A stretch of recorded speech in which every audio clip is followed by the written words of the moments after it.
జయశంకర్ భూపాలపల్లి జిల్లాలో కేంద్ర మంత్రి కిషన్ రెడ్డి నేతృత్వంలో సింగరేణి భరోసా యాత్ర రెండో రోజుకు చేరుకుంది.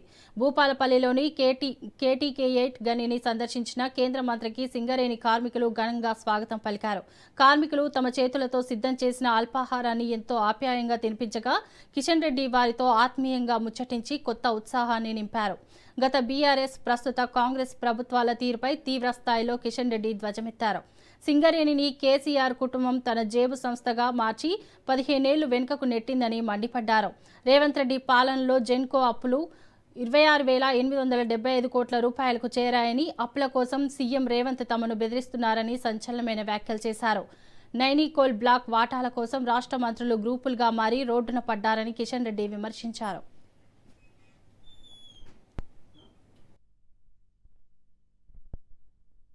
సింగరేణి ఈరోజు మరి కష్టాల్లో ఉంది. సింగరేణి ఈరోజు నష్టాల్లో ఉంది. సింగరేణి ఈరోజు ఇబ్బందుల్లో ఉంది. కేసీఆర్ కారణంగా, బీఆర్ఎస్ కారణంగా సింగరేణి ఒక 15 సంవత్సరాలు వెనుకకు వెళ్ళింది. అధికారంలోకి వచ్చినటువంటి కాంగ్రెస్ పార్టీ ఆ పరిస్థితి కూడా ఆ రకంగానే ఉంది. దేశమంతా భారత ప్రభుత్వ ఆధ్వర్యంలో 100% మేనేజ్మెంట్ అనేక కంపెనీలు మేము నడుపుతాం. కానీ ఎక్కడ లేనటువంటి టెన్షన్, ఎక్కడ లేనటువంటి సమస్య ఈరోజు సింగరేణిలో ఉంది. అద్భుతమైనటువంటి కంపెనీగా పేరు ఉంది. కోల్ కంపెనీలను తన జేబు సంస్థగా పెట్టుకొని కోల్ బ్లాక్లన్నీ కూడా ఇష్టారాజ్యంగా ప్రైవేట్ కంపెనీలకు అలాట్మెంట్ చేసి ఆ రోజు 2,60,000 కోట్ల రూపాయలు దోపిడీ చేసిందని సుప్రీంకోర్టు, కాగు, సిబిఐ నిర్ధారించి అప్పుడు కోల్ శాఖ మంత్రులుగా ఉన్నటువంటి వాళ్ళని జైళ్లకు పంపించి అప్పటికే కాంగ్రెస్ పార్టీ ఇష్టారాజ్యంగా మన్మోహన్ సింగ్ హయాంలో కోల్ బ్లాక్లు ఇస్తే 124 కోల్ బ్లాక్లను రద్దు చేసి ఈ రకంగా ప్రభుత్వము పార్టీ కోసము ఇష్టారాజ్యంగా కోల్ బ్లాకులు పంచిపెట్టొద్దు, ఏం చాక్లెట్లు కావు, ఇది దేశ సంపద, దీన్ని పంచిపెట్టొద్దు అని చెప్పి అన్ని రద్దు చేసి ఏమాదేశించింది కేంద్ర ప్రభుత్వానికి. ఇవన్నీ కూడా ప్రభుత్వ కంపెనీలైనా ప్రైవేట్ కంపెనీలైనా ఆక్షన్ల మీద ఇవ్వాలని కోరింది.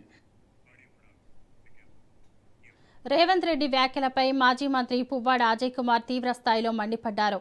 కాళేశ్వరంలో నీళ్లు నిల్వ చేస్తే భద్రాచలం కొట్టుకుపోతుందంటూ సీఎం రేవంత్ పిచ్చి ప్రతిపాదనలను తెరపైకి తెచ్చారని విమర్శించారు.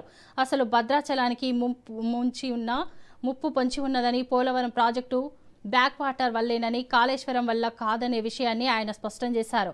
పోలవరం ప్రాజెక్టు పూర్తయి అందులో పూర్తి స్థాయిలో నీటిని నిల్వ చేస్తే భద్రాచలం తీవ్ర ముంపునకు గురవుతుందని, దీనిపై సీఎం దృష్టి పెట్టాలని పువ్వాడ సూచించారు. ఇటీవల నిపుణుల బృందం కూడా భద్రాచలం వద్ద పోలవరం ముంపు సమస్యను పరిశీలించిందని పువ్వాడ అజయ్ గుర్తుకు చేశారు. సీఎం రేవంత్ రెడ్డి వాస్తవాలను పక్కనబెట్టి రాజకీయ విమర్శలు చేయడం మానుకోవాలని హితవు పలికారు.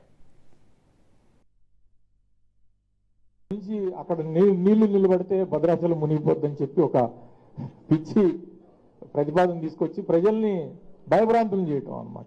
అసలు ముప్పు వచ్చి పోలవరం పూర్తయితే అసలు వచ్చే ముప్పు అసలు భద్రాచలంకి, దాని గురించి మాట్లాడు. మళ్ళీ పోలవరం గురించి నేను మొన్న కూడా నిపుణులు వచ్చారు, ఆల్రెడీ చెప్పారు.